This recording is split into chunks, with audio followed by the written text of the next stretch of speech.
Chers récalcitrants éclairés, dans cette vidéo, nous souhaitons revenir sur les propos tenus par Naomi Oreskes, qui est historienne des sciences américaines à l'université de Harvard et qui a publié un livre au sujet de la méthode scientifique aux éditions de Princeton. Des propos contenus dans la revue La Recherche, le numéro 554 de décembre 2019, donc ça date, mais nous avions publié un article sur notre blog en réponse aux propos de Naomi Oreskes.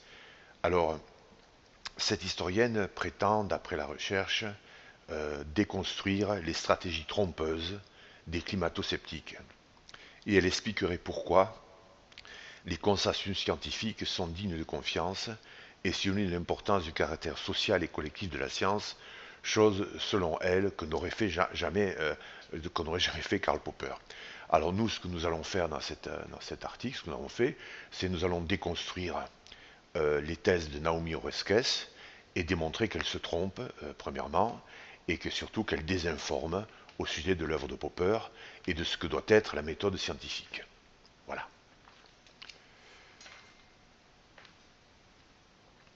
Le but de Naomi Oreskes consiste, selon nous, à immuniser le consensus actuel sur les causes du réchauffement climatique prôné par le GIEC, de tout risque de réfutation par de nouveaux tests, en croyant principalement pouvoir exclure la méthode hypothético-déductive de contrôle, donc la méthode par réfutation scientifique de Karl Popper, et lui substituer la méthode du positivisme logique, opérant par induction, donc par collection des faits, comme le dit mot pour mot Naomi Oreskes. Elle parle de collection de faits, mais nous reviendrons là-dessus. La position de Naomi Oreskes, malgré les apparences qu'elle tente de présenter maladroitement ou de manière foncièrement contradictoire, est une défense d'une conception complètement dépassée du travail de la science, mais aussi une défense des plus dangereuses du relativisme, du dogmatisme et de mœurs pseudo-scientifiques. C'est ce que nous démontrerons dans notre réflexion.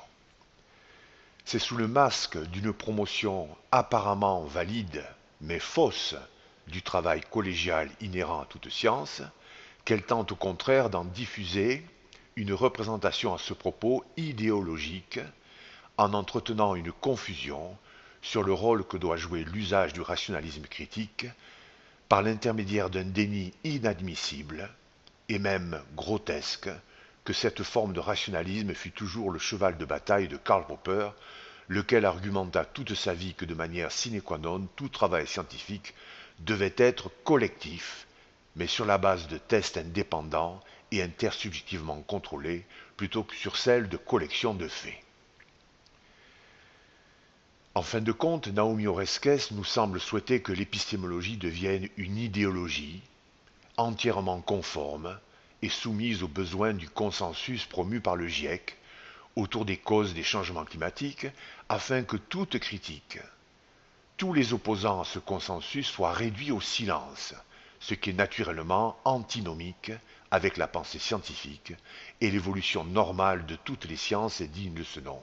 Pensée en évolution qui exige logiquement ce que Popper nommait le scepticisme dynamique, donc la controverse des théories scientifiques qui soit sans cesse réactivée par des tests toujours nivelés et toujours affinés, théories qui ne puissent être soi-disant justifiées ou vérifiées par des collections de faits. Nous avons cité des tests toujours affinés et toujours renouvelés, la logique de la découverte scientifique. Édition Payot, Paris 1973, page 237. Voilà en résumé ce que nous allons, sur ce quoi nous allons argumenter dans cette réflexion. Nous reprendrons point par point certains des arguments développés par Naomi Oreskes, géophysicienne reconvertie dans l'histoire des sciences à l'université de Harvard et auteur d'un livre intitulé Why Trust Science? Pourquoi avoir confiance en la science?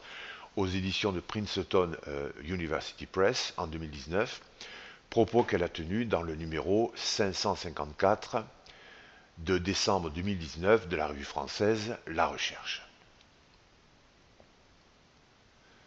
Alors sur la prétendue collection des faits comme méthode de la science, répondons tout de suite à Naomi Oreskes en citant Friedrich August von Hayek, puisqu'elle semble ne pas aimer Karl Popper.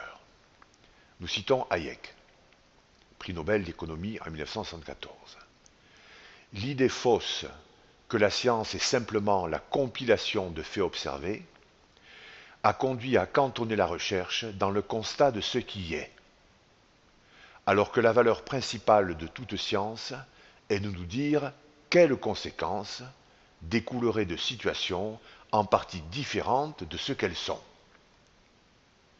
C'était Friedrich von Hayek dans Droit, législation et liberté, tome 1, Règles et ordres, édition Presse universitaire de France, Quadrige, Paris, octobre 1995, page 19. Dans ce même livre, toujours page 19, et sur la soi-disant valeur incontestable d'un consensus scientifique à propos des causes des changements climatiques contre lesquels il serait criminel de s'opposer ou d'être sceptique. Le désir de s'instruire fut frustré aussi longtemps que les idées dominantes restèrent obligatoires pour tous. Les croyances et l'éthique de la majorité barraient la route à tous novateurs. Mais dès que la liberté industrielle eut ouvert la voie au libre usage des connaissances nouvelles, dès que tout homme capable de courir un risque eut reçu la possibilité de tenter n'importe quelle expérience, souvent à l'insu des autorités chargées de surveiller l'enseignement, alors, et alors seulement, la science put faire des immenses progrès qui, au cours des 150 dernières années, ont changé la face de l'univers. À la lecture détaillée et in extenso de cet article de la recherche, pages 5 et 8 de la revue citée précédemment, nous avons relevé quelques-uns des traits caractéristiques de la méthode de la désinformation du public. Cette méthode consiste notamment à mêler plus ou moins habilement et de manière séduisante, par l'usage d'exemples apparemment autant percutants que pertinents, des affirmations vraies avec les contre-vérités les plus grossières, sinon même les plus grotesques. C'est ce que fait Naomi Oreskes, selon nous. Mais la méthode, je fais une parenthèse, ne soyez pas d'accord. Moi je pense que j'ai raison, je pense que j'ai bien travaillé, que j'ai même indiscutablement raison, mais malgré toute ma conviction, et si je me trompais. Donc ne soyez pas d'accord. Reportez-vous à cette revue, de toute façon je vais la citer mot pour mot, et après reportez-vous à ce que dit Popper, etc. Et je pense que vous devriez constater que je suis dans le vrai. Mais enfin, sait-on jamais. Donc je reprends. De toute évidence, cette scientifique, Naomi Oreskes, soutient l'idéologie dominante autour du consensus dit scientifique promu par le GIEC concernant les causes du réchauffement climatique. Sans aucun doute informée et consciente de la montée des avis sceptiques et opposés au dogmatisme du GIEC, Naomi Oreskes semble avoir choisi une autre tactique que celle du terrorisme intellectuel ou la méthode de la psychiatrisation ou de la criminalisation des critiques de ce consensus soi-disant scientifique. En fait de consensus, il s'agit plutôt d'une doxa idéologique contrôlée par une organisation politique, le GIEC, qui applique une forme de sélection puis de censure de la connaissance scientifique en matière de climatologie. La méthode de Naomi Oreskes, comme nous allons le constater, consiste ni plus ni moins qu'en une tentative de remise à la mode du positivisme logique et une défense plus ou moins voilée du relativisme comme fondement essentiel et réaliste de la méthode scientifique. Par ailleurs, elle enfourche également le même cheval de bataille qui n'a jamais cessé de se briser les jambes ou de s'essouffler avant la fin de son parcours, comme nous le démontrerons, c'est-à-dire ce que défendent depuis toujours les promoteurs des pseudosciences. L'épistémologie de Popper, son critère de démarcation, autrement dit la réfutabilité scientifique, ne serait soi-disant pas applicable dans le travail réel du scientifique. Et plus étonnant encore, la méthode hypothético-déductive de contrôle serait non valide d'un point de vue épistémologique. C'est sans doute ça le plus énorme affirmé par Naomi Oreskes. Ce sont là de très graves contre-vérités. Des affirmations d'un tel niveau de fausseté que l'on a toutes les peines du monde à s'abstenir de suspecter soit une volonté délibérée de tromper le public, de mentir, soit d'ancrer dans l'esprit des lecteurs qu'une méthode statistique inductiviste est valide pour faire science en climatologie scientifique ou même dans toutes les autres sciences.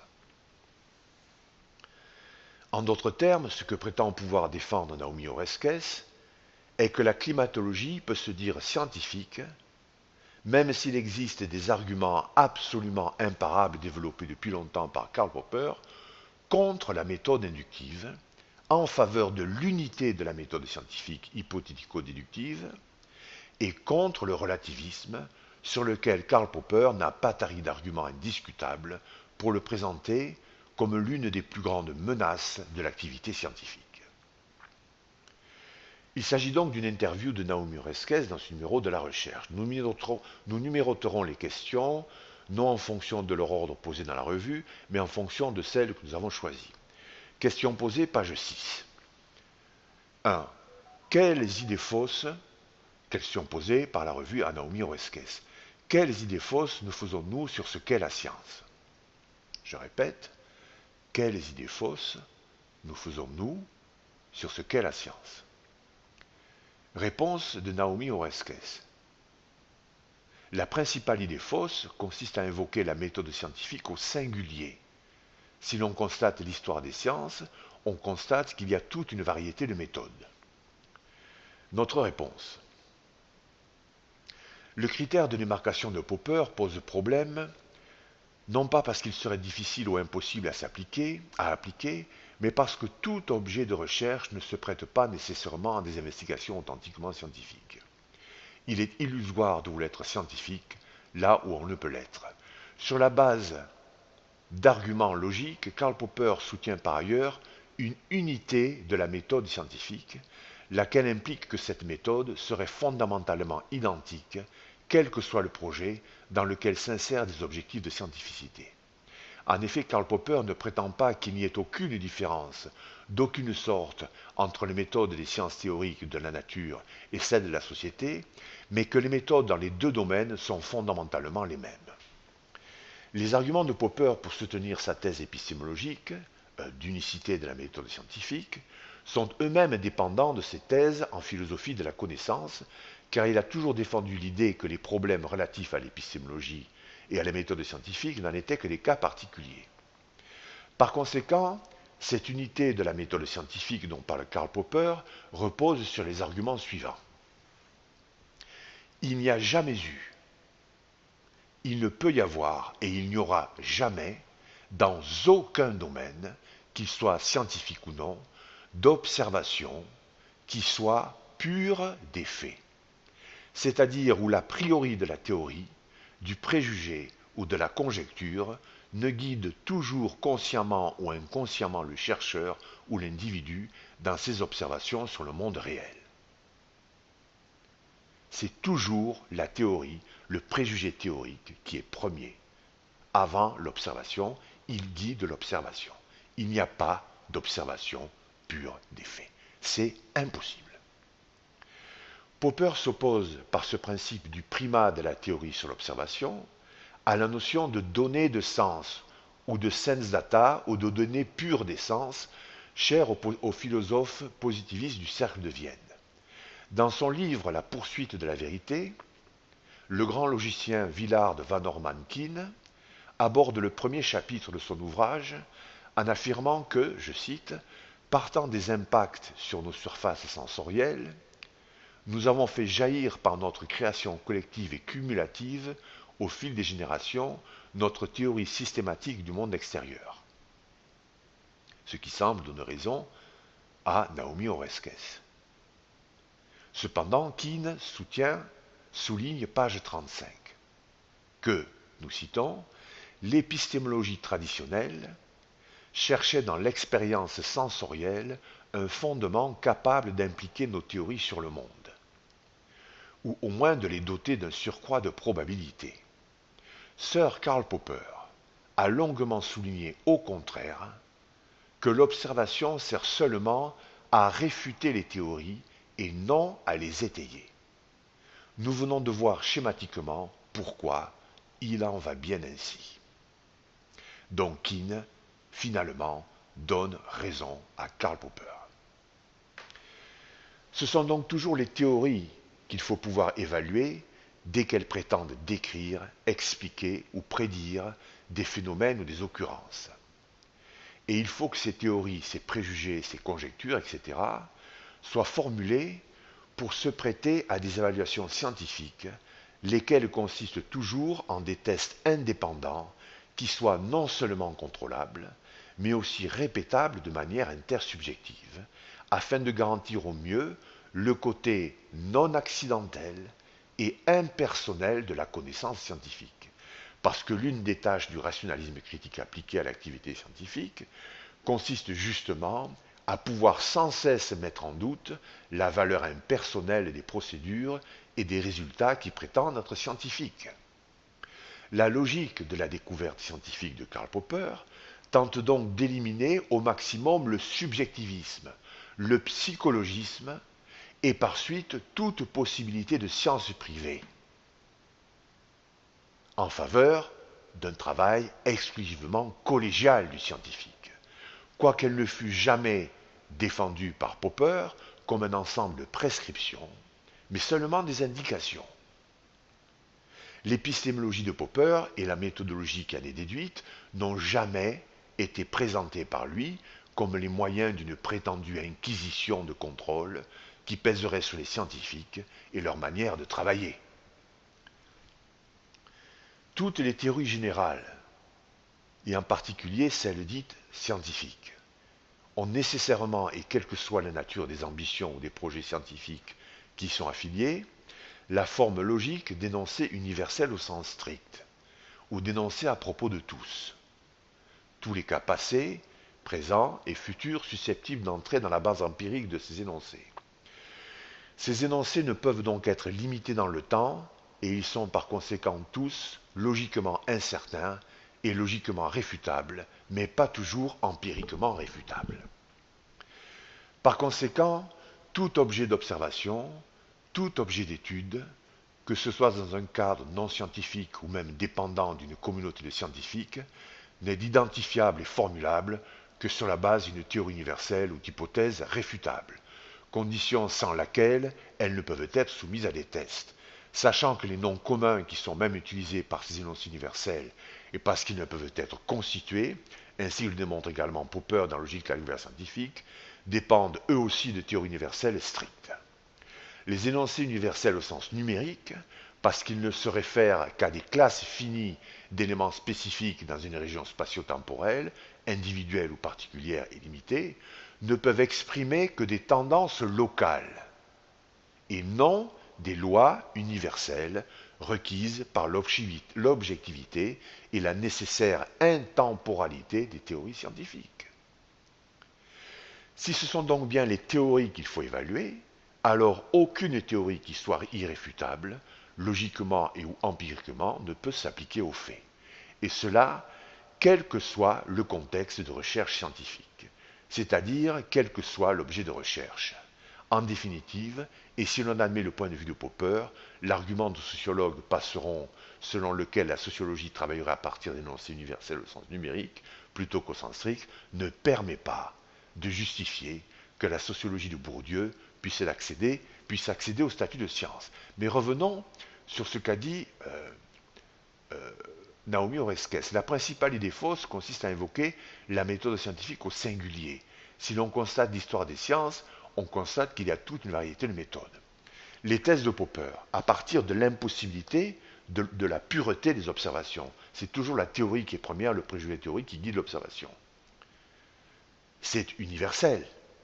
Ça veut dire qu'il ne peut pas y avoir eu à une époque des observations pures, et à partir de je ne sais quelle époque, tout à coup, des créatures qui soit incapable de faire de pures observations. C'est absolument absurde. L'impossibilité d'existence d'observations pures des faits est forcément intemporelle. C'est depuis toujours. Ce qui permet de dire à Popper que l'induction n'est qu'un mythe dans la théorie de la connaissance. Et que de l'amibe à Einstein, argumente-t-il dans la connaissance objective, jamais aucune créature vivante n'a pu s'adapter à son milieu, donc former des connaissances objectives, sur la base de la pureté de l'observation, du réflexe ou de la méthode inductive. Ce n'est pas possible. Il n'y a eu que la méthode hypothético-déductive pour résoudre des problèmes pour toutes les créatures vivantes. Elles ne peuvent pas avoir utilisé la méthode inductive, parce qu'il n'a jamais pu exister d'observation pure des faits. Voilà. Donc, il y a forcément un point commun à tous les projets de formation de connaissances, que ce soit dans un cadre scientifique ou non. Il faut démarrer par une conjecture, par une hypothèse qu'on va mettre à l'épreuve de l'observation, souligne Keane en soutien de l'épistémologie de Popper. L'observation sert à réfuter les théories. Elle ne sert pas à justifier les théories. C'est la théorie qui est première, pas l'observation. Donc il y a un fondement à faire valoir l'unité de la méthode scientifique au singulier, contrairement à ce que dit Naomi Oreskes, même si d'une science à l'autre, nous dit Karl Popper, il peut y avoir quelques différences. Dans la suite de sa réponse à ces questions sur les idées fausses de la science, Naomi Oreskes poursuit. Nous citons Naomi Oreskes. La méthode hypothético-déductive, celle à laquelle on pense naturellement lorsqu'on parle de méthode scientifique, n'est pas valide d'un point de vue épistémologique. Pourquoi ? Selon cette méthode, la théorie vient avant l'expérience.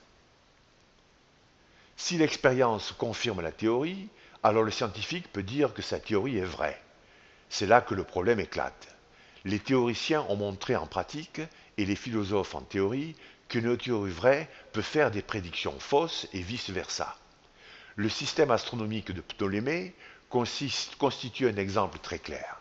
Tous les scientifiques sont aujourd'hui d'accord. Cette théorie est fausse. Pourtant, elle fait des prédictions justes.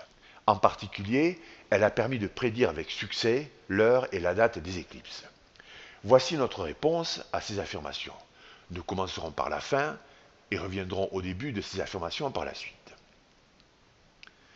Lorsque Naomi Oreskes se trompe, lorsqu'elle affirme, nous citons encore, une théorie vraie peut faire des prédictions fausses et vice-versa, le système astronomique de Ptolémée constitue un exemple très clair, tous les scientifiques sont aujourd'hui d'accord. Cette théorie est fausse, pourtant elle fait des prédictions justes. En particulier, elle a permis de prédire avec succès l'heure et la date des éclipses. Donc, cette affirmation de Naomi Oreskes est fausse. En effet, Naomi Oreskes a visiblement bien mal compris ce qu'a pourtant très clairement démontré Karl Popper. Certes, la théorie de Ptolémée est depuis longtemps réfutée par une théorie plus englobante, plus riche en contenu informatif, comme celle de Nicolas Copernic. Mais ce qu'explique Popper est que réfuter une théorie ne consiste pas à démontrer qu'elle serait soi-disant entièrement fausse. Une théorie réfutée par des tests inédits conserve toujours sa valeur informative corroborée dans les limites mises en évidence justement par la théorie concurrente qui a permis de les dépasser. La nouvelle théorie, celle qui réfute l'ancienne, devient donc, comme le dit Popper, un cas limite de la précédente. Ainsi, tout le monde sait que la théorie de la relativité d'Einstein réfute la mécanique newtonienne. Cependant, tout le monde sait aussi que cette mécanique reste vraie dans les limites où elle peut s'appliquer, et du reste, nous l'appliquons en permanence. Mais lorsque Naomi Oreskes affirme plus avant qu'une théorie peut faire des prédictions fausses et vice-versa, elle se trompe encore dans la dernière partie, vice-versa. Une théorie qui est considérée comme corroborée par des tests, ou comme réfutant par son contenu corroboré par de nouveaux tests inédits une théorie précédente et concurrente, doit être considérée à son tour comme réfutée si après avoir tenté une prédiction en l'utilisant, cette prédiction se révèle impossible ou fausse suite à des tests répétés et intersubjectivement contrôlés. Voilà. Une théorie qui fait des prédictions fausses est une théorie réfutée. Par exemple, si l'on admet comme vraie la théorie tous les signes sont blancs, et que l'on se sert de cette théorie pour prédire l'observation de signes blancs à un endroit précis et selon des conditions initiales de prédiction précises, eh bien si ce sont des signes noirs que l'on observe, notre théorie est réfutée et donc fausse. Mais il faut le souligner, pas entièrement fausse. Il faut admettre désormais la nouvelle théorie, tous les signes sont blancs ou noirs. L'historien des sciences Imre Lakatos, lequel fut un disciple de Karl Popper puis devint l'un de ses critiques les plus rigoureux, ne peut lui aussi éviter d'appliquer la logique de la réfutation, y compris dans sa méthodologie des programmes de recherche scientifique. À sa manière, Lakatos confirme bien le point de vue de Karl Popper, selon lequel une théorie qui fait des prédictions fausses doit être considérée comme réfutée. Certes, pour Lakatos, une théorie peut se développer dans un océan d'anomalies, mais elles doivent être éliminées par la portée descriptive et prédictive de son heuristique positive au fur et à mesure que cette heuristique est confrontée au modus tollens, c'est-à-dire au choc des mises à l'épreuve expérimentale. Donc pour Lakatos, dès que l'heuristique positive d'un programme de recherche échoue à produire des prédictions inédites ou multiplie les prédictions fausses, le programme est considéré comme entrant en dégénérescence, puis supplanté par un autre programme de recherche concurrent. Lakatos déniait à tort que deux programmes de recherche concurrents puissent être départagés par des expériences cruciales de falsification, ainsi que l'envisageait Karl Popper, qui du reste a fourni une vingtaine d'exemples historiques de ce type, voire dans le réalisme de la science au début de l'ouvrage. De plus, il est impossible que l'on ne puisse trouver des hypothèses qui ne puissent être controversées entre deux programmes de recherche concurrents travaillant de surcroît dans le même objectif, dans la poursuite du même objectif. Nous citons maintenant Naomi Oreskes encore une fois. La méthode hypothético-déductive, celle à laquelle on pense naturellement lorsqu'on parle de méthode scientifique, n'est pas valide d'un point de vue épistémologique. Ça, il faut être quand même particulièrement gonflé pour affirmer une chose pareille. Non, Madame Oreskes. C'est la méthode inductive qui ne peut être valide. L'on ne peut de manière valide affirmer ou prétendre justifier une théorie universelle à partir du dénombrement de faits, aussi nombreux soient-ils, observables à partir de ce qu'elle énonce a priori. Par exemple, ce n'est pas parce que nous aurions observé 10 millions de signes blancs en utilisant la théorie tous les signes sont blancs pour réaliser cette observation que nous pourrions prétendre avoir vérifié ou justifié la théorie. Pourquoi? Parce que les énoncés universels ne peuvent être limités dans le temps. Observer d'autres signes blancs, des milliards et des milliards encore si vous voulez, si c'était possible, ne vérifierait jamais la théorie universelle, tous les signes sont blancs. D'un point de vue logique, la méthode consistant à croire que l'on peut vérifier des généralisations à partir de cas particuliers, même bien observés, donc la méthode inductive est donc indiscutablement non valide.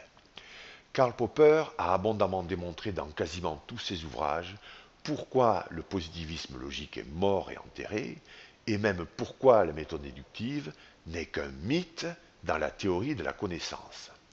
Il n'y a jamais eu aucune créature vivante, nous l'avons dit tout à l'heure, de l'amibe Einstein qui ait pu former une quelconque connaissance, donc apprendre quoi que ce soit sur la base de la méthode inductive. Et aucune créature vivante ne peut ni n'apprendra jamais rien sur la base de cette méthode, parce qu'il ne peut y avoir d'observation pure des faits. Il n'y a pas de sense data. C'est impossible.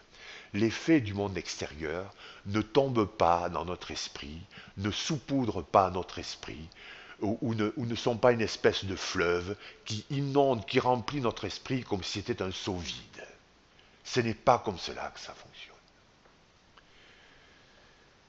Puisque l'induction est un mythe et demeure non valide, également parce que toute justification de l'induction sombre dans la régression à l'infini, voire Popper dans la logique de la découverte scientifique, étant donné que pour justifier un principe d'induction, il faut sans arrêt un autre principe d'un niveau supérieur, il ne reste plus que la méthode hypothético-déductive de contrôle, la seule qui puisse être épistémologiquement valide dans tous les contextes possibles de constitution d'une connaissance empirique. Question suivante, page 6, à Naomi Oreskes. Donc, deuxième question. S'il existe d'autres façons de définir la méthode scientifique que vous déconstruisez également.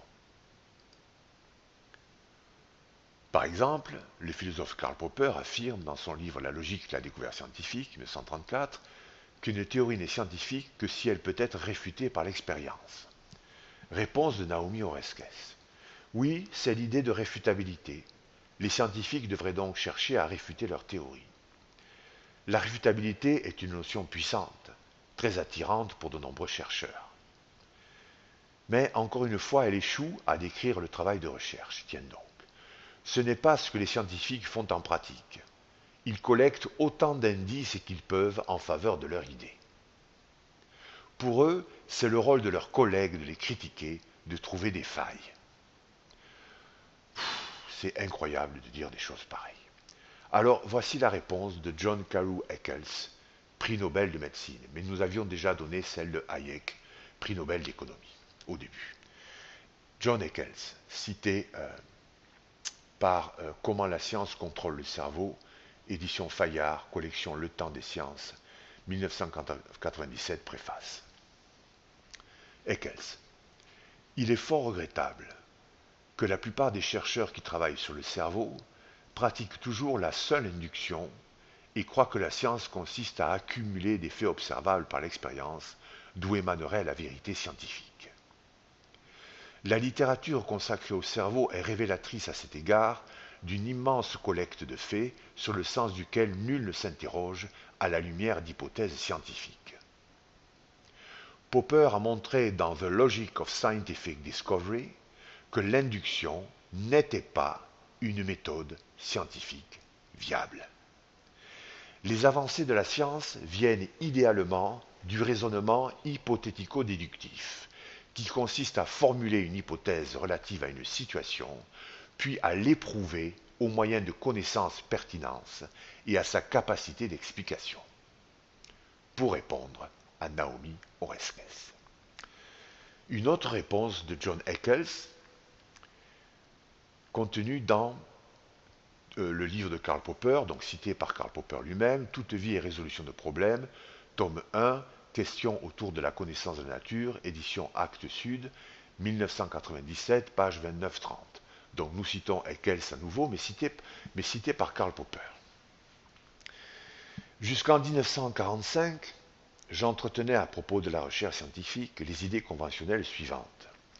Premièrement, les hypothèses résultent de la collecte scrupuleuse et méthodique de données expérimentales.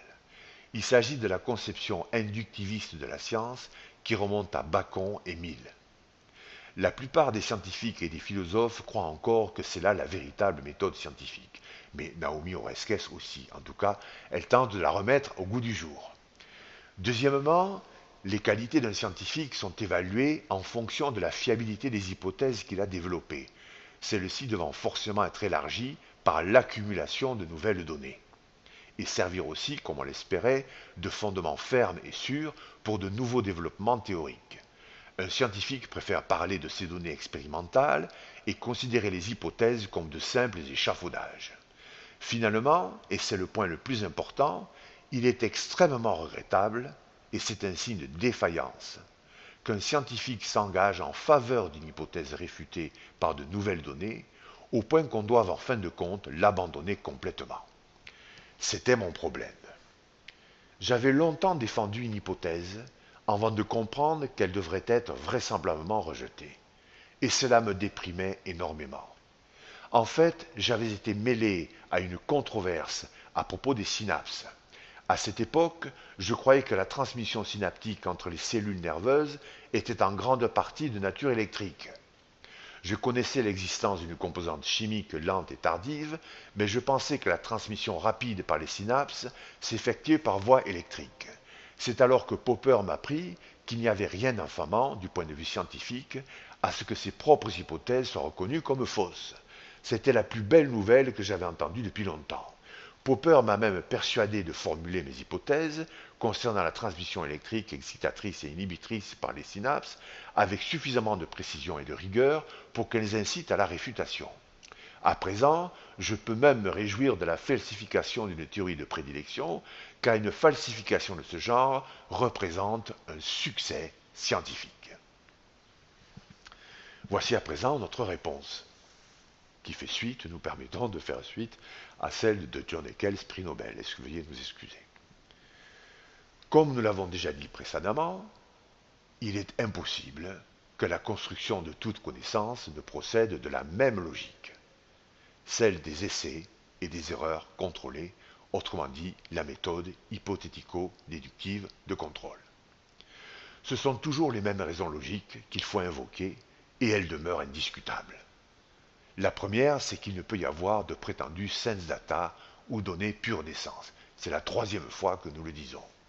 Ce qui implique que toute observation est une hypothèse de sélection nécessairement guidée par une théorie, un préjugé théorique, une idée, une représentation quelconque des faits.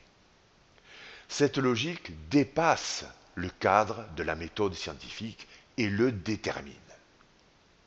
Elle conditionne de manière sine qua non tout type de projet scientifique, absolument tous.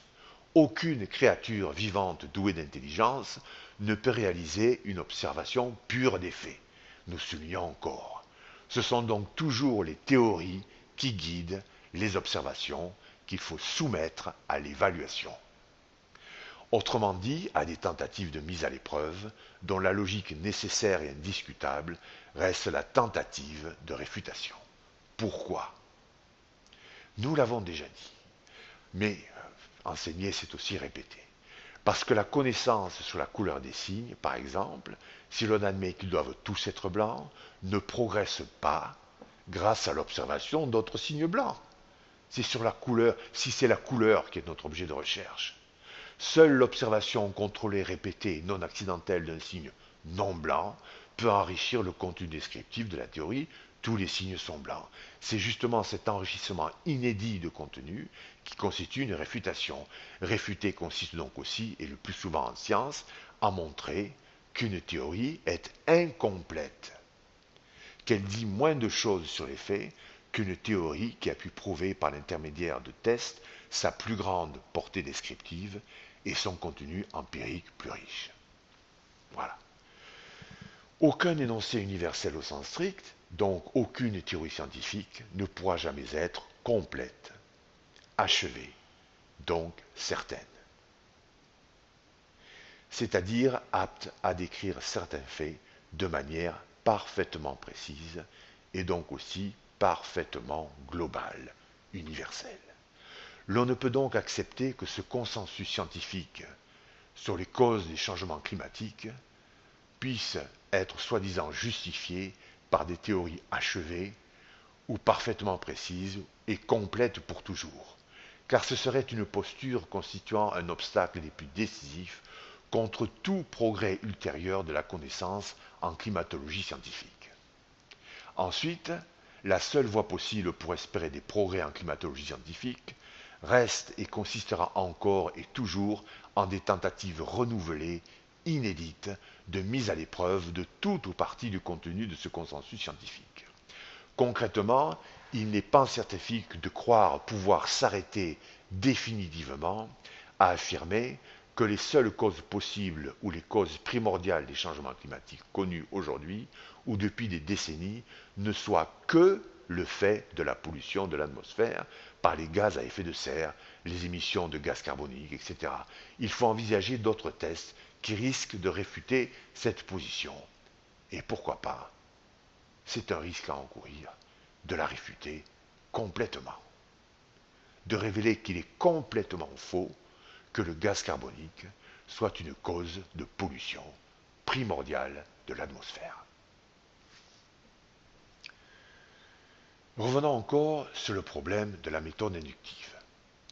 Il suffit de reprendre cette affirmation d'Oresques qui est tout à fait significative de sa conception complètement dépassée de la méthode scientifique. Elle dit « Ils, les scientifiques, collectent autant d'indices qu'ils peuvent en faveur de leur idée. » C'est dingue.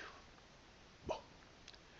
Si l'on en croit Naomi Oreskes, nous sommes donc bien revenus à l'erreur du positivisme logique du cercle de Vienne et à l'erreur de l'induction, pourtant déjà mise en lumière de manière géniale il y a quelques siècles par David Hume, cité par Popper dans La connaissance objective. Mais David Hume s'exprime dans son livre célébrissime, Enquête sur l'entendement humain. Citons David Hume.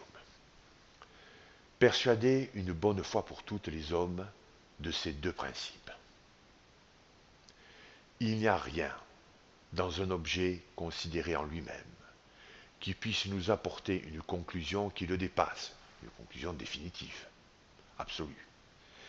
Et même après l'observation d'une fréquente ou constante conjonction d'objets, nous n'avons aucune raison de tirer aucune inférence au sujet d'aucun objet autre que ceux dont nous avons eu l'expérience.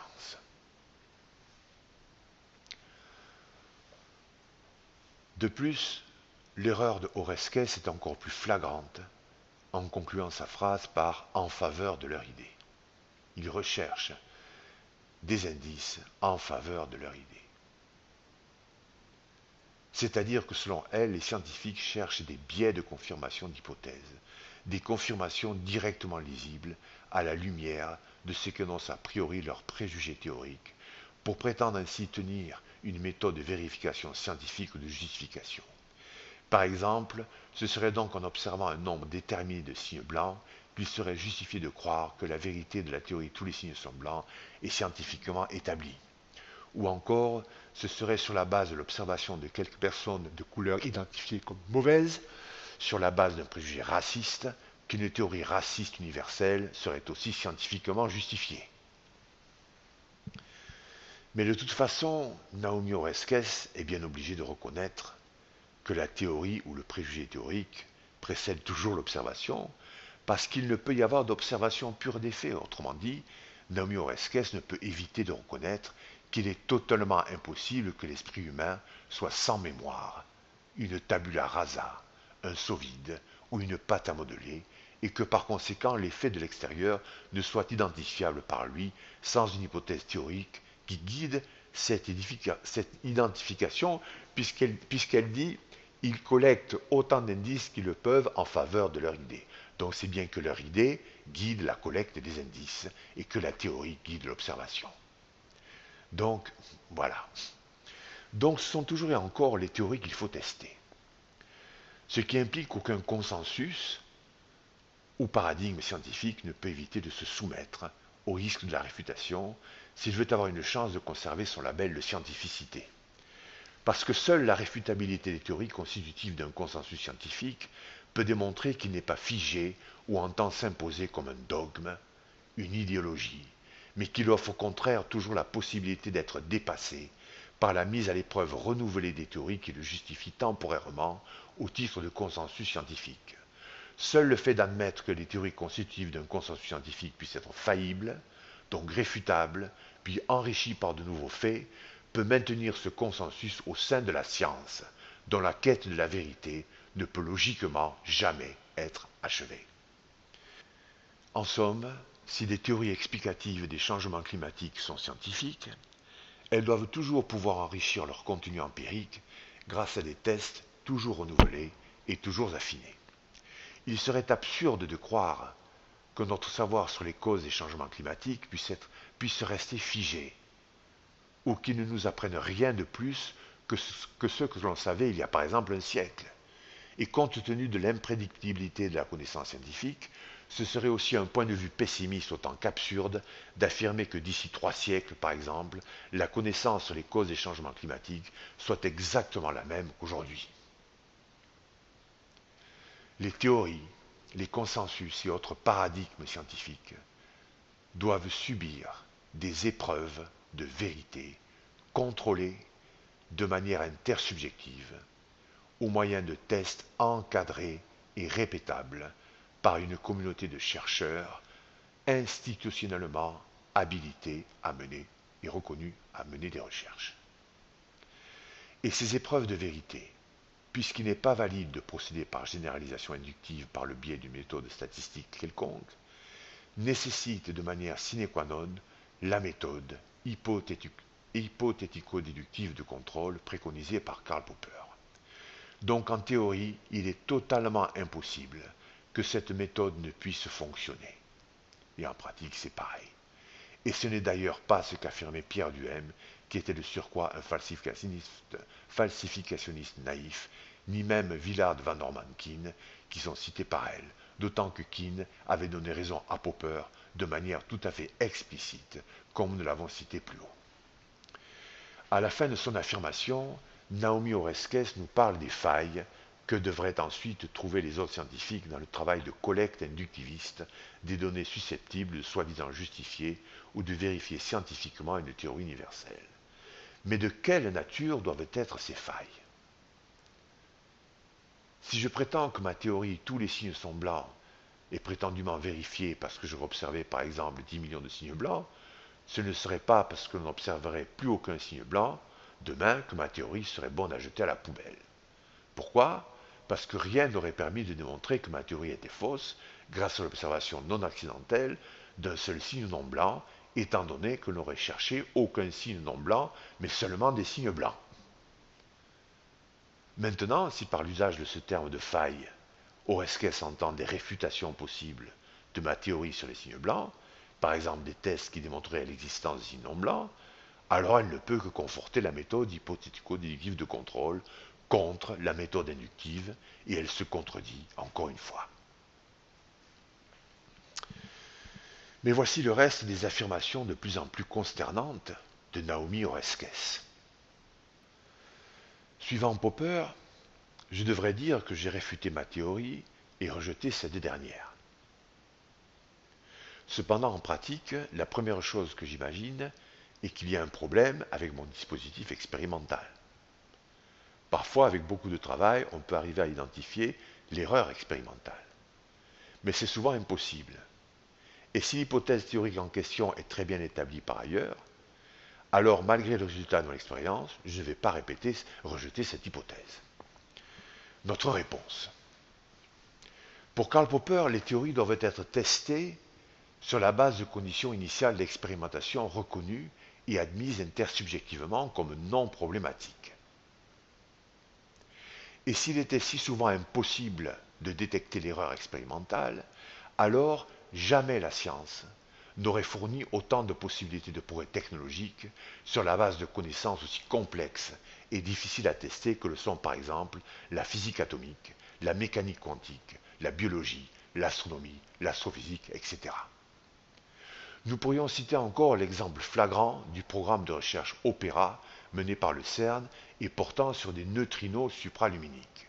En effet, les scientifiques du CERN pensaient pouvoir observer des particules plus rapides que la vitesse de la lumière, théorie particulièrement difficile à tester s'il en est. Les scientifiques du CERN ont donc d'abord effectué des tests sur des paquets de neutrinos, mais eu égard à la possible imprécision des mesures, ils furent obligés de recommencer les tests, mais cette fois neutrino par neutrino, pour constater l'échec de cette tentative inédite de réfutation de la célèbre théorie d'Einstein. Aucun neutrino observé et se déplaçant d'un point à un autre n'est allé plus vite que la lumière. Dans son livre « Le réalisme et la science », Karl Popper nous livre, comme nous l'avons dit plus haut, 20 exemples tirés de l'histoire des sciences. Il démontre l'existence indiscutable d'expériences cruciales de réfutation.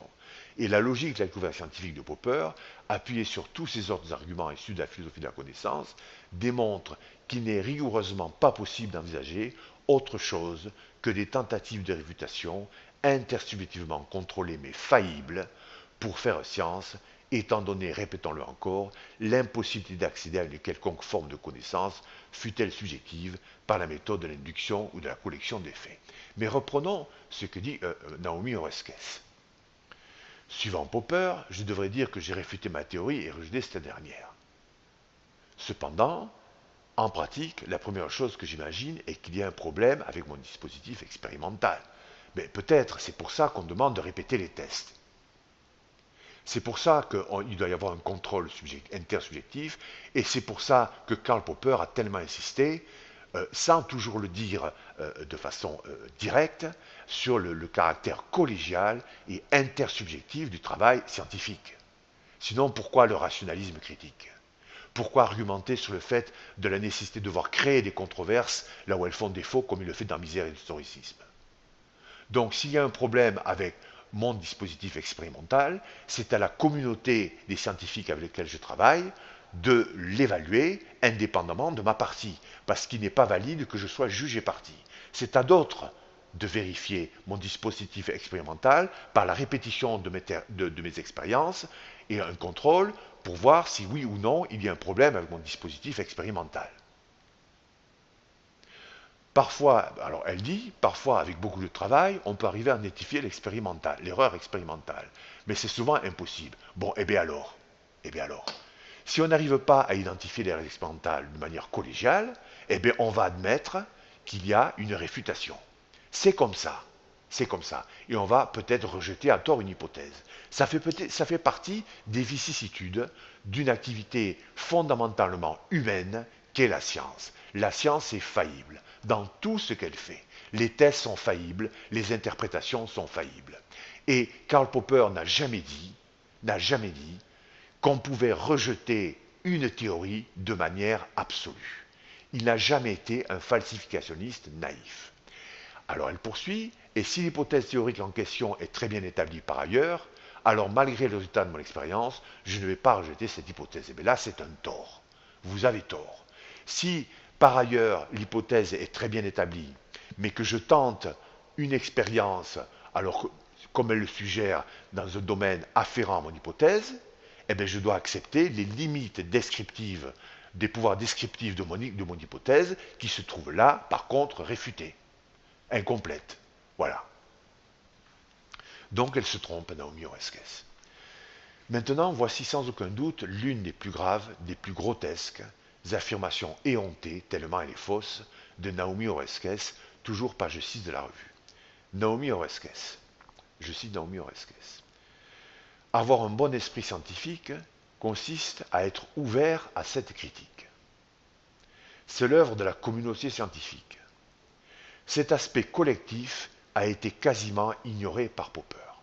Comment ose-t-elle dire une énormité pareille?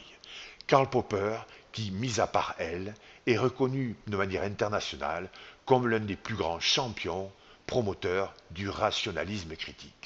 Le livre de René Bouvresse s'intitule même Karl Popper ou le rationalisme critique.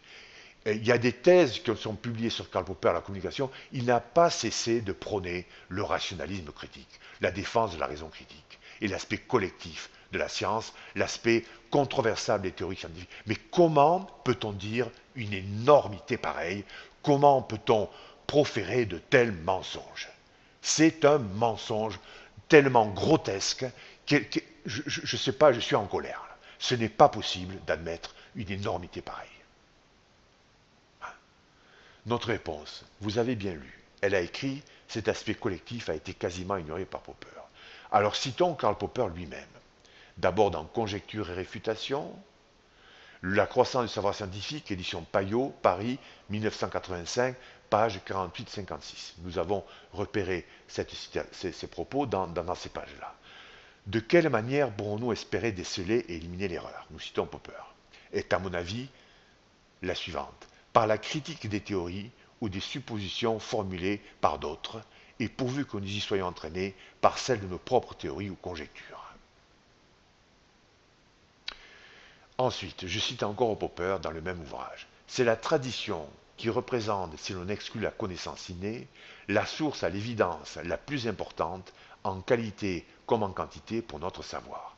Nous avons pris la majeure partie de ce que nous savons par l'exemple, par des relations, par la lecture d'ouvrages, mais aussi en apprenant à critiquer, à admettre et accepter la critique et à respecter la vérité. Alors qu'est-ce qu'elle raconte? Qu'est-ce qu'elle raconte? Encore Popper. Ceux parmi nous qui refusent d'exposer leurs idées au risque de la réfutation ne prennent pas part au jeu scientifique. C'est Karl Popper dans La logique de la découverte scientifique, édition Payot, 1973, chapitre 10, La corroboration ou comment une théorie résiste à l'épreuve des tests, page 286-287.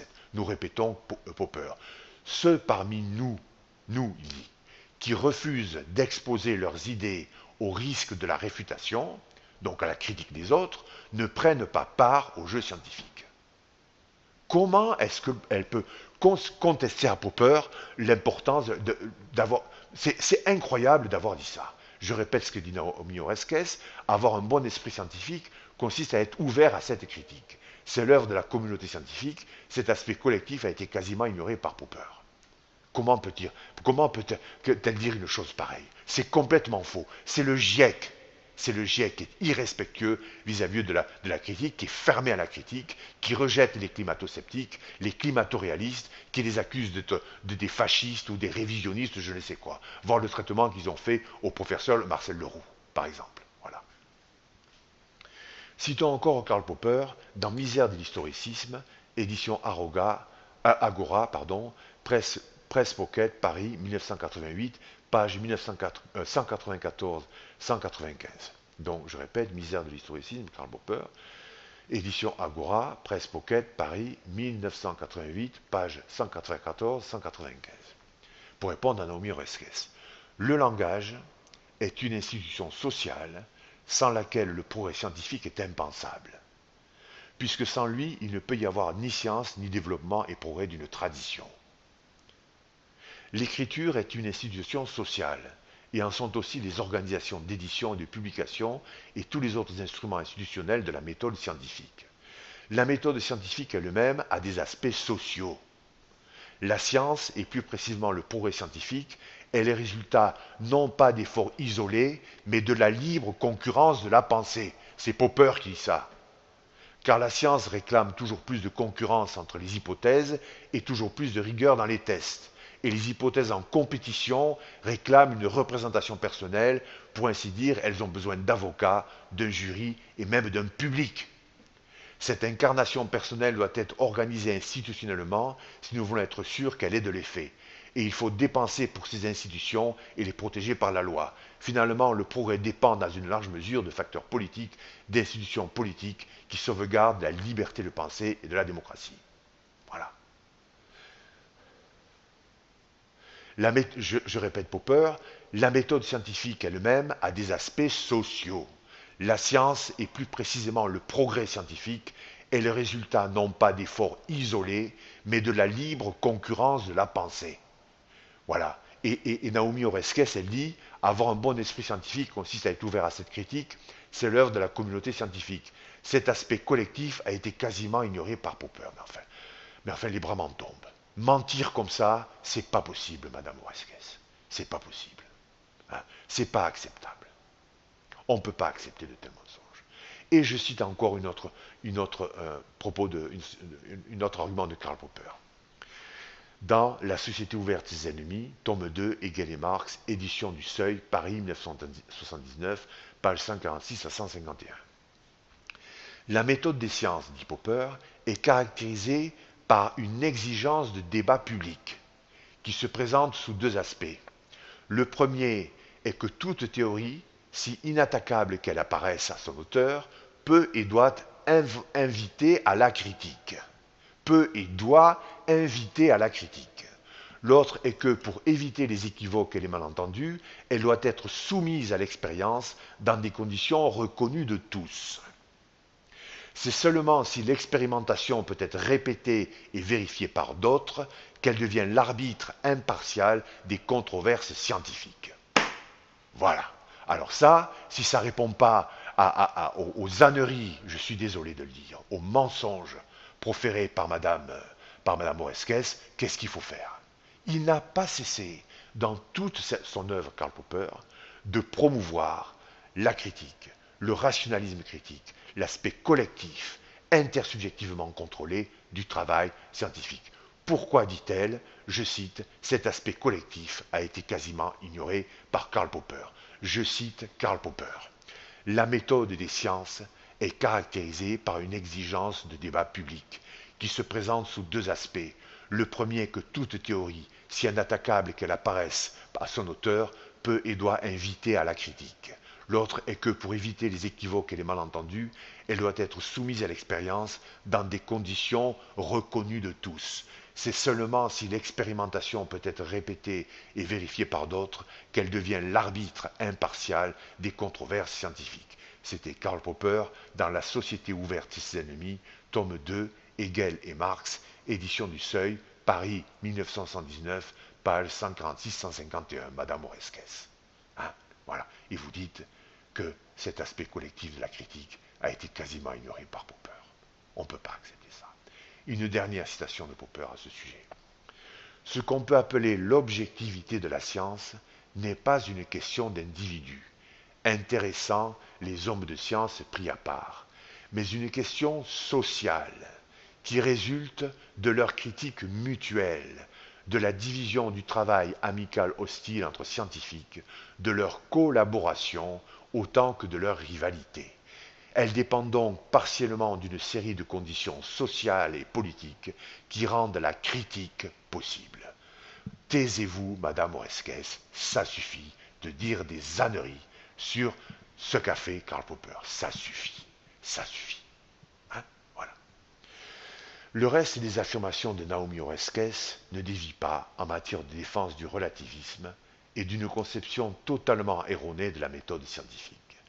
Si c'était pour écrire des erreurs pareilles, je me demande comment de telles choses ont pu être publiées dans une revue de la réputation, la recherche et d'autres choses plus graves encore.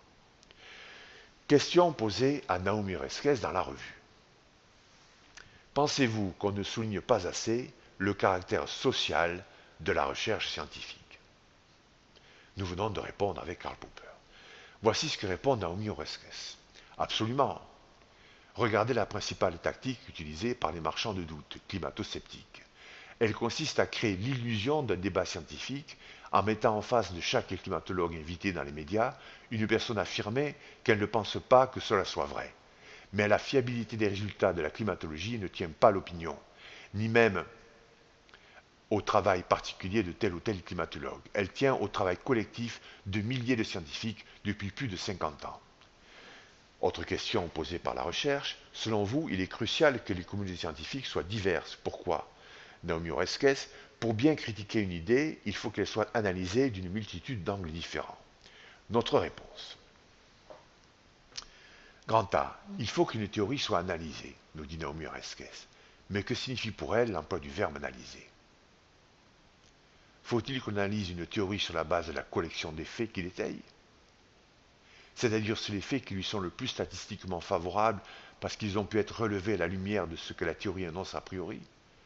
Faut-il donc par exemple que l'on analyse que les milliers de signes blancs que l'on observait furent bien des signes et qu'ils furent tous blancs?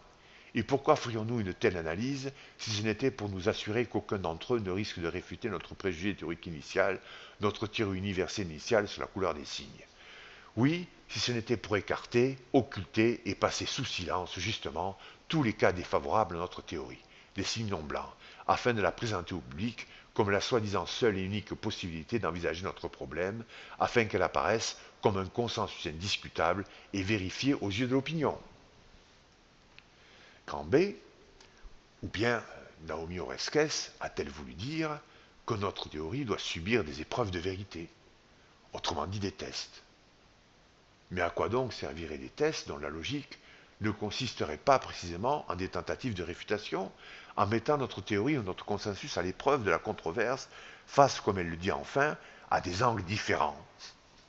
Que peuvent être d'ailleurs ces angles différents si ce n'est d'autres théories, d'autres hypothèses concurrentes qui puissent être mises à l'épreuve pour examiner si l'on observerait toujours par exemple la même couleur chez les cygnes, ou risque d'en trouver d'une autre couleur à partir d'un angle de vue, une théorie différente. Petit c, l'existence d'angles de vue différents est nécessaire pour motiver la logique de la réfutation scientifique. Et il n'y a pas ou plus de science sans l'existence d'au moins une hypothèse alternative. Un angle de vue différent. Comme l'écrivit Popper dans Misère et l'historicisme, l'on ne peut rien apprendre sur les chenilles à partir d'une seule et unique chenille, Madame Oresques. Exemple. Si nous cherchons la cause d'un phénomène X quelconque, ou par exemple pourquoi les oiseaux peuvent voler, nous pouvons, sur la base d'angles différents, autrement dit d'approches théoriques différentes ou concurrentes, collectionner une multitude de faits capables de les étayer chacune séparément. Par exemple, la théorie X1, affirmant que tous les oiseaux volent parce qu'ils battent des ailes, se trouvera confirmée par un taux de probabilité mathématique très élevé, y compris par un observateur qui ignorerait tout de la force de portance aérodynamique. Mais une autre approche, un angle différent, comme par exemple la théorie X2, affirmant que si tous les oiseaux volent, c'est à cause de la force de portance générée par leur battement d'ailes, ce qui est bien différent de X1 qui ignore la force de portance comme cause connue, trouvera elle aussi un fort taux de probabilité mathématique pour être étayé après avoir été corroboré par des tests.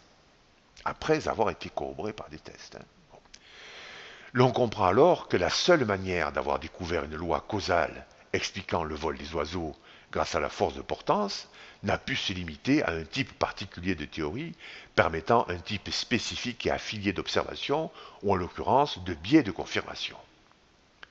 Il a fallu émettre une hypothèse, celle de l'action de la force de portance sous certaines conditions initiales précises, répétables et contrôlables. Mais il dut être nécessaire que ces conditions initiales de testabilité, lesquelles contenaient les paramètres constitutifs de la possible production de la force de portance, surface de référence, vitesse de déplacement, masse volumique du fluide, furent soumises à d'hypothétiques limites quantifiables, lesquelles constituèrent le risque de la réfutation. Si par exemple on n'avait pas tenu compte de la vitesse de déplacement pour tester une théorie sur la production de la force de portance, ce qui constitue bien une théorie concurrente de celle qui en tenait compte évidemment. L'on a pu dire qu'une force de portance aérodynamique est générée dès lors que les paramètres en permettant sa création atteignent de façon combinée certaines limites relativement précises. Et surtout qu'une force de portance aérodynamique ne peut être produite sans tenir compte d'une certaine masse volumique du fluide et sans une certaine vitesse de déplacement et sans une certaine surface de référence. Tout cela pour dire quoi? Tout cela pour dire que c'est une combinaison jusqu'alors inconnue de la masse volumique d'un fluide, de la vitesse de déplacement et de la surface de référence qui a constitué un angle de vue différent. Donc une théorie concurrentielle par rapport à un autre angle de vue qui ne tenait compte que du seul battement d'ailes. Petit d. Mais Imre Lakatos, bien que critique de Popper, donne une façon de considérer le problème assez pertinente, quoiqu'il ne peut éviter lui aussi la logique de la réfutation. Selon lui, deux programmes de recherche peuvent s'affronter et être concurrents pour expliquer un phénomène à partir d'angles de vue différents, comme dit Naomi Oreskes, lesquels, selon Lakatos, sont leurs heuristiques négatives. Elles sont séparément testées pour chaque programme par l'intermédiaire de leurs heuristiques positives respectives, lesquelles doivent supporter le choc des mises à l'épreuve expérimentales successives.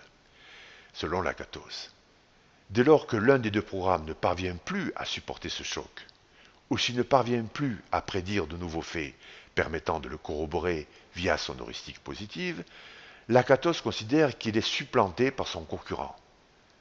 Mais dans le système de Lakatos, c'est toujours la logique de la réfutation qui opère et non la collection de faits.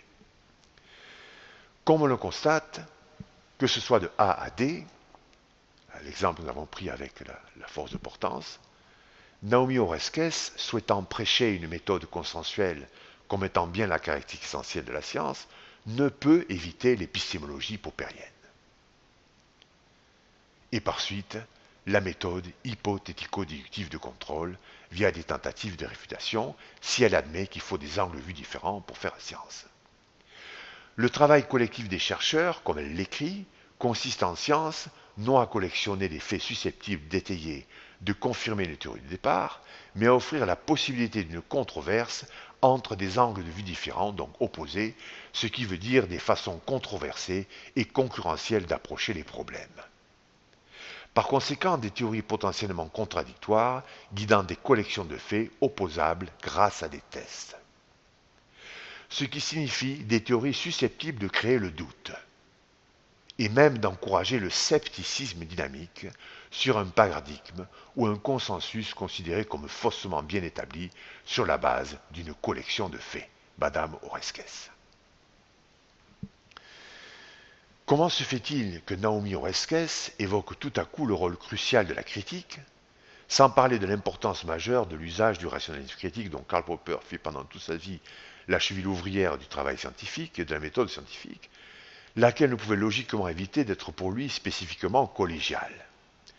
Il semble que Naomi Oreskes se soit rendu compte qu'elle ne peut éviter le recours logique à la méthode des thèses de Karl Popper, à la méthode de réfutation scientifique, méthodologique et intersubjectivement contrôlée.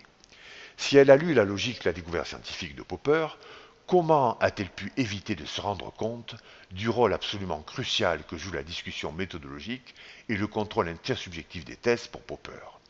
Donc, par conséquent, et contrairement à ce qu'elle affirmait à propos de Popper, l'importance vitale et logiquement incontournable de l'aspect collectif du travail scientifique pour ce philosophe.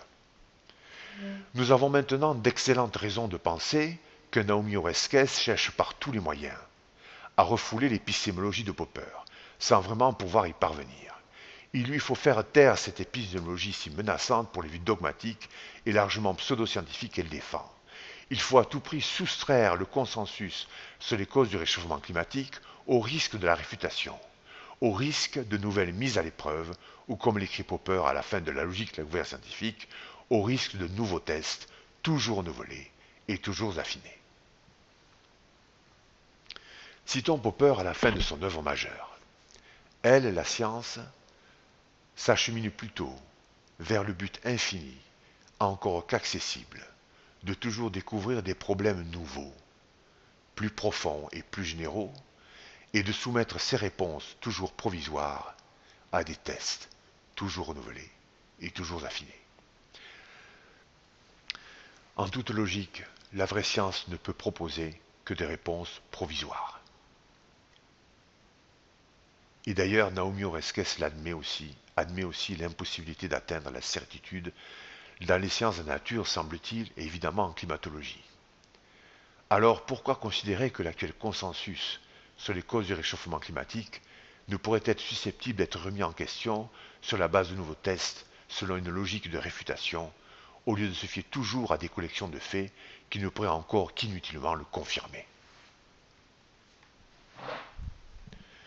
Les scientifiques qui pensent et qui osent dire que les causes revendiquées par le GIEC ne sont pas vraies doivent pouvoir s'exprimer, être écoutés attentivement, et leurs idées soumises à des tests, en concurrence avec les présupposés du GIEC. C'est cela le vrai débat scientifique. C'est comme cela que doit fonctionner le rationalisme critique. Certes, il est vrai que la science ne peut jamais être le fruit d'un travail isolé. La réfutabilité scientifique, selon Karl Popper, exige que la réfutabilité logique soit d'abord démontrée. L'on peut déduire de la formulation d'une théorie une sous-classe de falsificateurs virtuels.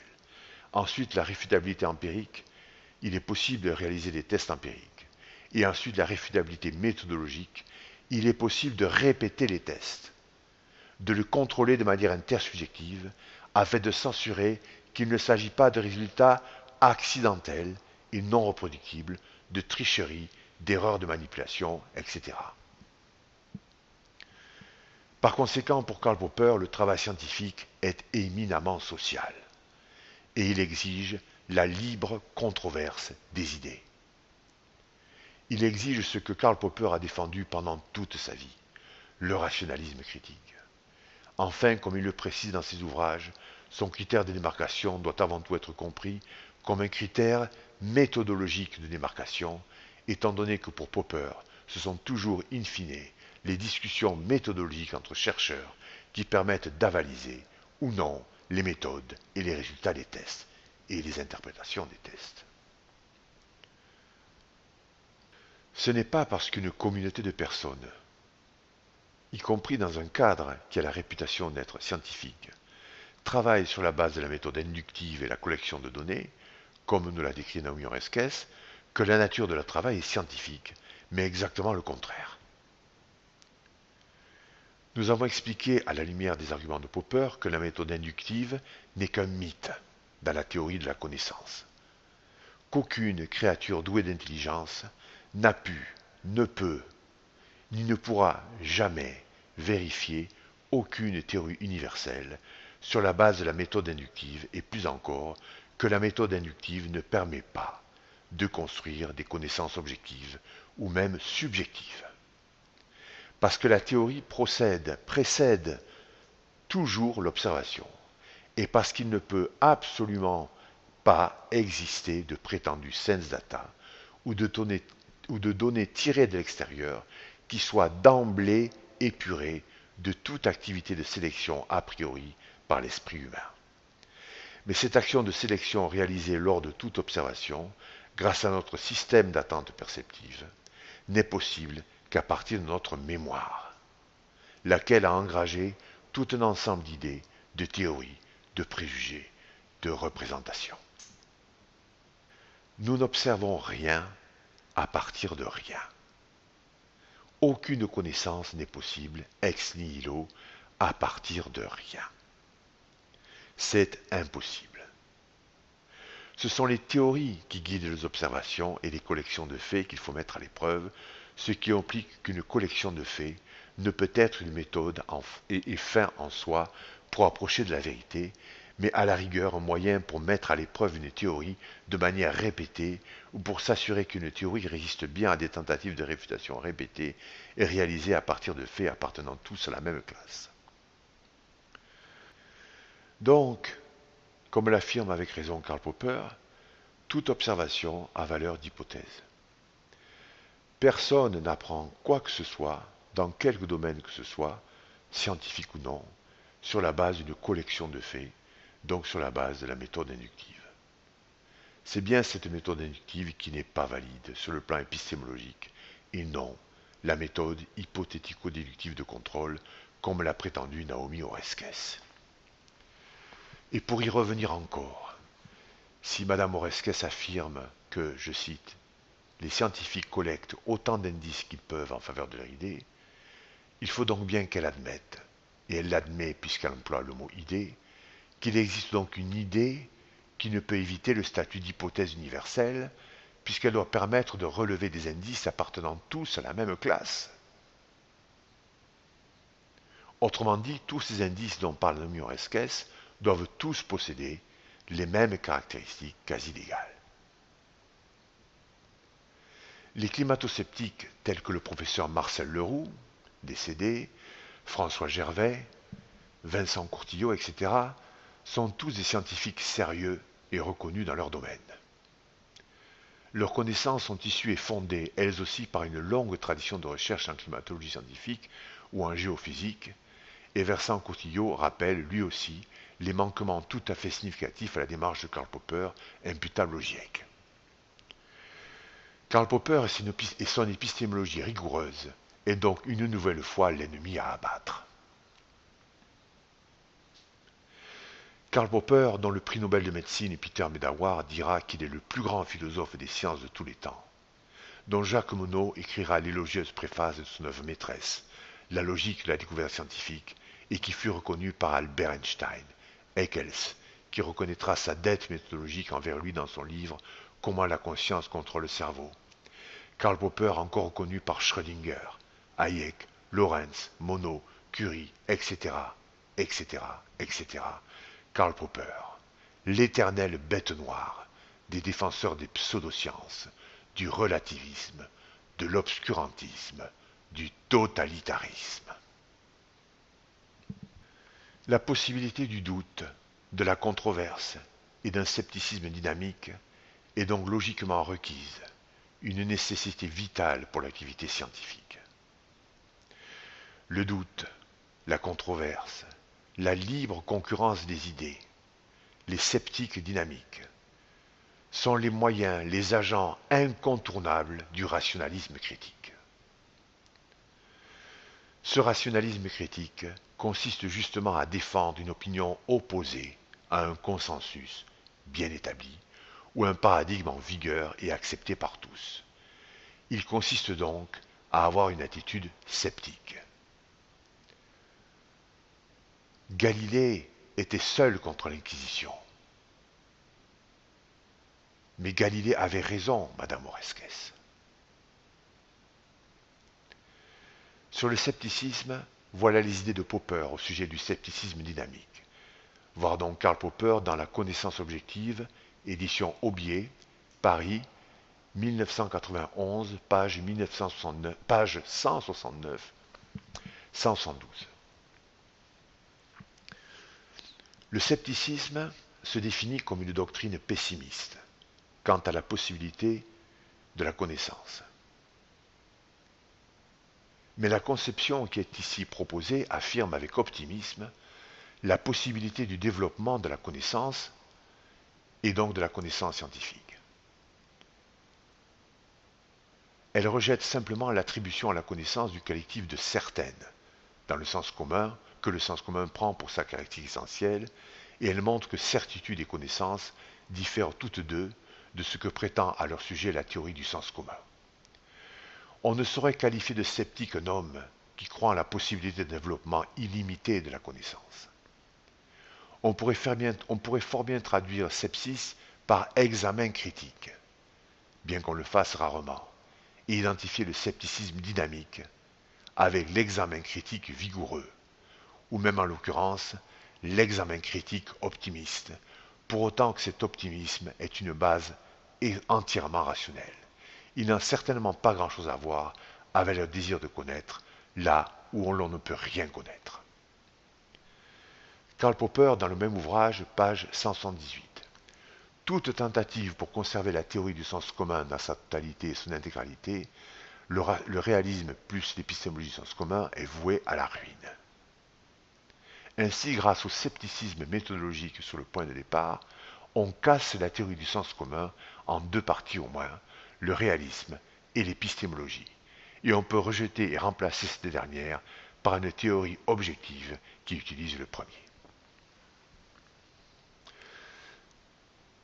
La démarche de Naomi Oreskes relève d'une méthode d'inquisition sophistiquée. Grâce à un mélange parfois habile, mais aussi grotesque de fausseté, d'idées vraies et d'idées qui ne peuvent pas être vraies sur l'épistémologie et la méthode scientifique. Cette démarche vise à protéger le GIEC et son dogme consensuel sur les causes du réchauffement climatique des rigueurs de l'épistémologie poppérienne, quitte pour cela à en dire n'importe quoi. La science, Madame Oreskes, ne survit pas sans le doute, le scepticisme dynamique, la possibilité de la libre concurrence des idées, des controverses et du droit à la parole de ceux qui disent que ce n'est pas vrai. Votre conception de la méthode scientifique est indiscutablement dépassée, ou ouvre la porte de la plus dangereuse menace pour la science, le relativisme. Pourquoi ? Parce que vous ne reconnaissez pas le fait qu'une logique de la découverte scientifique est démontrable sur la base d'arguments logiques indiscutables comme une invalidation définitive de la méthode inductive et par suite de la méthode de la collection des faits. Parce que bien qu'il y ait noté que la théorie vient avant l'expérience, vous ne paraissez pas du tout être consciente que vous ignorez que quelle que soit la nature, scientifique ou non, d'une observation, la théorie, le préjugé, l'hypothèse viennent toujours avant l'observation, donc avant l'expérience. Ce qui implique qu'il est valide et même indiscutable de promouvoir, comme le fit Karl Popper, une unité de la méthode scientifique, parce que toutes les sciences doivent évaluer des théories plutôt que des collections de faits, lesquelles de toute façon sont impossibles à réaliser sans une théorie générale qui les guide. Même si quelques différences existent d'une science à une autre, il est logiquement impossible qu'une science digne de ce nom ne tente d'évaluer les théories qui guident les observations de faits susceptibles de le corroborer ou de le réfuter via des tests d'un certain genre, comme le démontra Popper, des tests intersubjectifs, indépendants, répétables et contrôlables par une communauté de chercheurs. Ce que la logique de la découverte scientifique de Popper exige et justifie de surcroît avec des arguments logiques, c'est que l'activité scientifique authentique ne peut absolument pas éviter d'être autre chose que collégiale, donc impliquer toute une dimension sociale et institutionnelle d'administration de la preuve. La méthode pour prétendre approcher de la vérité scientifique, de la vérité objective, est fondamentalement la même pour toutes les sciences, répète Popper, et nous le répétons, ça fait 5 ou 6 fois que je le répète. Ce qui veut dire qu'une science ne peut prétendre définir une méthode entièrement spécifique en dehors de la logique valide fondant une épistémologie. Celle démontrée par Popper peut même être anhistorique et se passer de tout exemple pratique, puisque l'épistémologie de Popper n'est qu'un guide, une série de repères, de critères, et non une somme d'injonctions dogmatiques et arbitraires. La manière de juger de l'approche de la vérité scientifique ne peut être seulement relative ou soumise aux desiderata du GIEC ou aux promoteurs d'une autre science. Elle doit reposer sur une épistémologie aussi impersonnelle et objective que possible, donc nous le répétons, sur une épistémologie fondée sur la logique, comme celle de Karl Popper, laquelle reste toujours la meilleure de toute l'histoire des idées jusqu'à aujourd'hui. La science n'est plus la science sans le rationalisme critique de Karl Popper, sans la méthode hypothético-déductive de contrôle, sans des tests intersubjectifs. Seulement, Madame Oeskes, la science n'est pas non plus la science, si ces chercheurs se bornent à une collection de données. Et s'ils rejettent de manière systématique hors de leur temple les sceptiques, les plus vigoureux, les plus critiques, les plus audacieux. La théorie de la vitesse de la lumière d'Einstein, Madame Oeskes, est forcément la théorie scientifique la plus consensuelle de toutes les théories scientifiques connues, puisque toute créature vivante est dépendante de la vitesse de la lumière pour réaliser n'importe quelle observation. Et ce n'est pas pour autant, Madame Oeskes, que s'est dressée contre les chercheurs du programme de recherche Opéra une lamentable et pseudo-scientifique levée de bouclier parce qu'ils ont osé tester des neutrinos supraluminiques. Bien au contraire, ces tests particulièrement sceptiques au sujet de ce qu'Einstein lui-même considérait comme un absolu indépassable furent encouragés et discutés. Ils ont été renouvelés, exactement comme le préconise Karl Popper, mais ils ont permis de corroborer une nouvelle fois la théorie d'Einstein, au lieu de la réfuter. Partant de là, et en comparant l'attitude du GIEC vis-à-vis de ces sceptiques avec celle de la communauté des chercheurs autour du programme Opéra, on a vite compris que le GIEC n'est qu'une nouvelle inquisition moderne, et fort dangereuse pour la recherche de la vérité et du progrès des connaissances scientifiques en climatologie, et en particulier sur les causes du réchauffement climatique. Le GIEC et ses scientifiques n'auraient-ils donc rien fait d'autre que de trouver ce qu'ils voulaient trouver, que de collectionner les faits, les statistiques, ne pouvant que conforter leur théorie, au lieu de chercher des tests inédits et risquant de les réfuter? Rappelez-vous toujours de cela, Madame Oeskes. Je l'ai déjà dit, face à l'Inquisition, Galilée était seul. Il était le seul sceptique dynamique. Et pourtant, il avait raison. Le GIEC, via Naomi Oreskes, paraît utiliser la réputation des universités de Harvard et de Princeton pour justifier d'écarter la menace des arguments de Karl Popper afin d'immuniser les méthodes de recherche contre toute critique épistémologique valide dans le but de justifier les causes du réchauffement climatique qu'il promeut. Nous avons démontré dans cet article, dans cette réflexion, qu'il s'agit d'une campagne de désinformation épistémologique laquelle défend ce qui est épistémologiquement indéfendable, le positivisme logique, comme méthode réifiée dans les sciences de la nature par la collection de faits. Cette méthode positiviste, erronée et fondée sur une doctrine épistémologique non valide, l'induction, favorise non la diffusion de points de vue scientifiques et leurs controverses consensuelles, mais des positions idéologiques, lesquelles ouvrent la voie au relativisme et au dogmatisme représentant les plus graves menaces contre la vraie science et ses progrès. Contrairement à ce que défend avec le GIEC Naomi Oreskes, toute science nécessite logiquement un scepticisme dynamique et l'usage d'un rationalisme critique sur des théories concurrentes en présence, méthodologie qui fut argumentée par Karl Popper dans toute son œuvre pendant toute sa vie. Voilà.